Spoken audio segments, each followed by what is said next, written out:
What's going on, everybody? It's Skizma and what I want to talk about is Halo Infinite. But before we actually talk about Halo Infinite, let's talk about why I haven't been uploaded. Well, I haven't been uploaded to YouTube because I've been pretty lazy. I'll admit it. I've been lazy. I haven't been motivated to do very many videos, and we haven't had any really good games to play. And I've one of the little let me tell you a little story real quick. One of the things you need to know about me is I've been playing games since I was 10 years old. I never really had a basic job. Still don't have a basic job because I sell firewood. I have my own business, but that's beside the point. What I want to talk about right here is Halo Infinite. Okay. So yesterday, 343 released a flight program or a server test, whatever it was, for Halo Infinite's multiplayer. And by the time I had heard about it, the program had already been on its way into launch. So everybody that got and what it was an invite only type thing, and the way you had to get into the program to even get into the invite thing, you had to go to halowaypoint.com, go to the insider program, sign up for the insider program, go through all these stupid questions, and then you'll be eligible to play. Well, you might be eligible to play the beta or this flight program, whatever it is that came out yesterday for Halo Infinite. And so I did all that yesterday, but I was way too late, and I got confirmed into the Halo program as it normally would do for everybody, you know. But I didn't. You have to have a code, either a Steam code for the Master Chief Collection on Steam or an Xbox Master Chief Collection, whichever you prefer to play it on. I got both consoles. I prefer to play it on my PC, but it doesn't really matter. But I never received a code, and I obviously, because I was way too late signing up for the program, I didn't even know about this until it was way too late.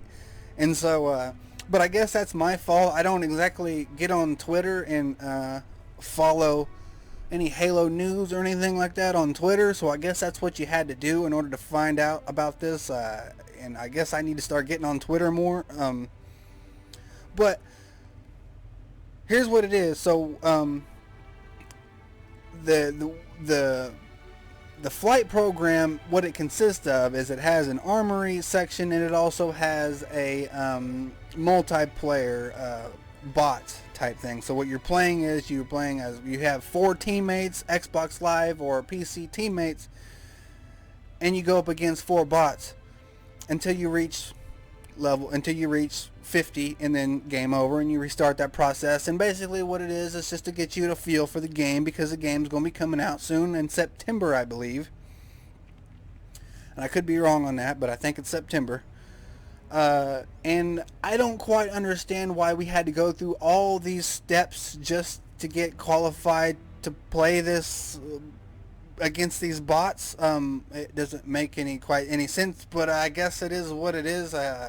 Halo Infinite will be free multiplayer. We all know that. But I'm very curious to see what campaign's going to be, especially if multiplayer is going to be free. Campaign better be really, really good for $60. If it is going to be 60, it might be 70. I don't know what the price is going to be yet. But anyway, the whole purpose of me doing this video is, okay, well, actually, let me tell you this real quick before I tell you the purpose of the video. So clearly, as I just explained, I didn't get a code to play the game, so I'm going to be doing this review or whatever of this flight program as a viewer's perspective. And I know that's kind of the wrong way to do it, but believe me, I've been playing Halo for a really long time, and I know what good gameplay looks like, especially when it comes to Halo. And so we're going to get into that. I'm going to go on YouTube's and we're going to look up some Halo Infinite footage from the new flight program, and I'm just going to discuss it. We'll talk about some things that I like, what I don't like, and yeah, so let's get into that right now.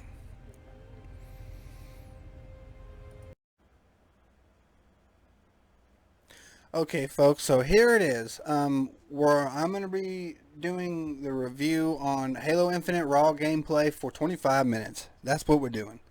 And I'm going to do it from the beginning of the match to the end, and we'll go through some things, and I'll tell you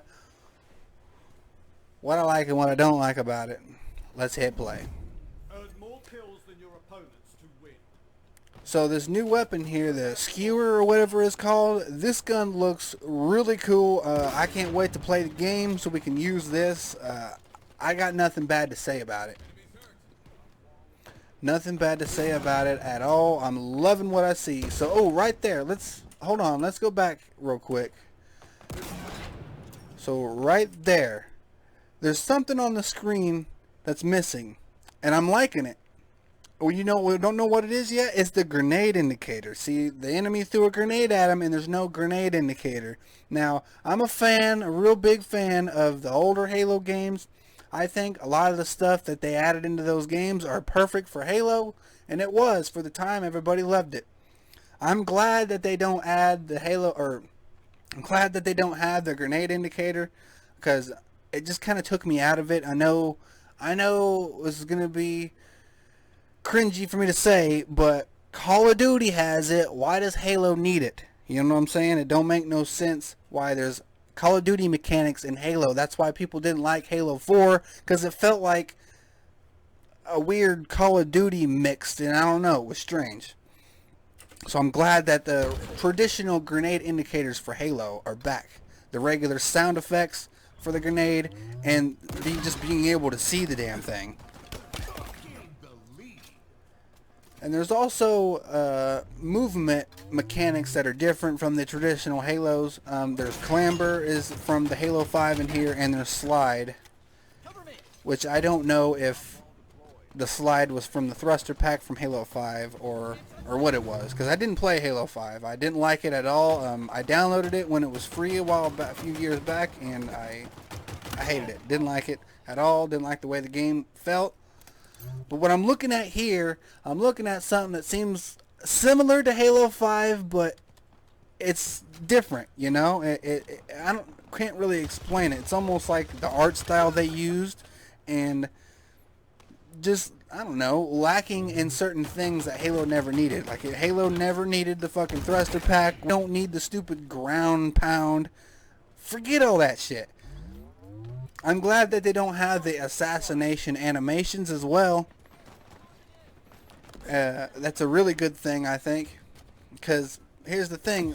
In the assassination animations, when you're in your zone or whatever, and you do it takes you out of your zone, you know, and then you're vulnerable for a split second, and then you have the chance to get killed. And a lot of times, people did get killed when they did the assassinations. So I'm glad that's gone. I'm liking the drop shield thing. That's really cool. I'm glad there's a return of the equipment. I'm curious to see what other equipment that they're going to add in the game that they didn't announce yet, that they didn't tell anybody about. I want to see what that type of stuff's going to be about. But it looks like in this flight that we're not going to see anything other than the drop shield, which is fine.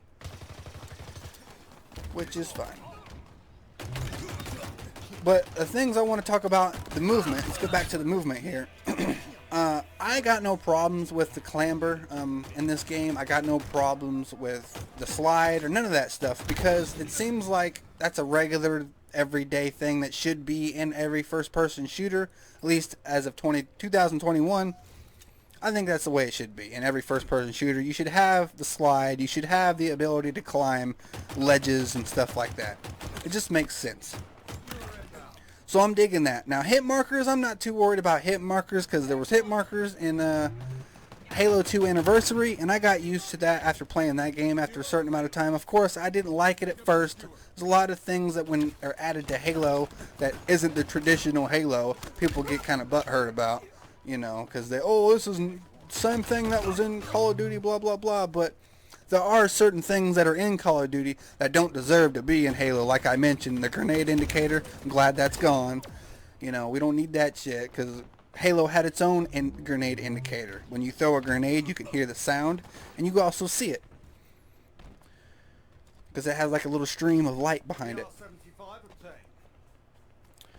And so the battle rifle, as you can see, he's picking up. I'm loving with the look of the battle rifle. It's giving me very good Halo 2 vibes, and just in general, the way the game looks, like, it looks really good. And I'm excited, man. I'm excited. I can't wait to play this. I'm kind of sad that I can't get a chance to play this, what we're looking at now. but I don't exactly need to play the game to know that it's going to be good. But I would have liked to have played it. It would have been nice.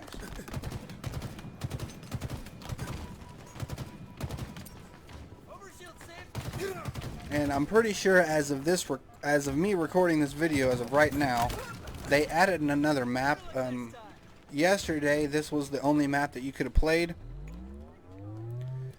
And yeah, they have a new map now,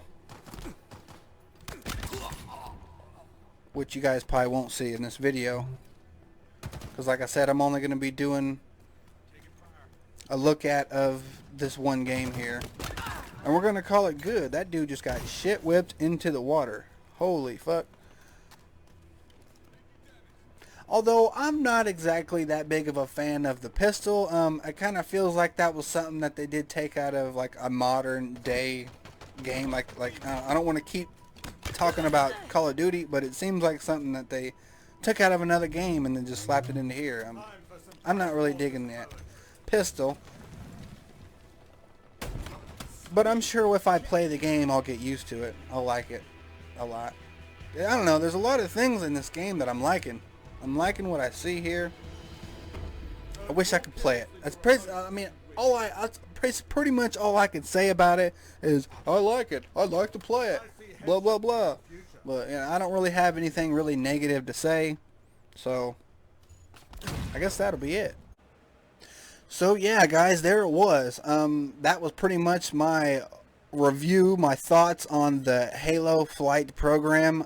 I'm digging it. I don't really have a whole lot of negative stuff to say other than, like, you know, the voices, and I don't know. Some of that stuff you might be able to change when the game actually comes out on release, but just seeing what they did with just this little flight, this little multiplayer beta thing, whatever they did, I'm very, very curious to see what the campaign's going to be like. And I heard it was supposed to be open world. And I'm hoping it's going to be open world to where there's no more levels. You can continue playing the game. Kind of like GTA, how there's like certain cutscenes and certain places you can go and activate the cutscenes.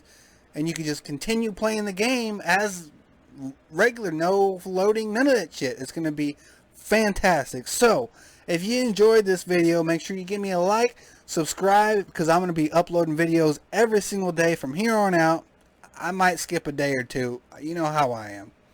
But if you did like the video, make sure you give me a like, subscribe, hit the bell to be notified for my next upload, and stay safe.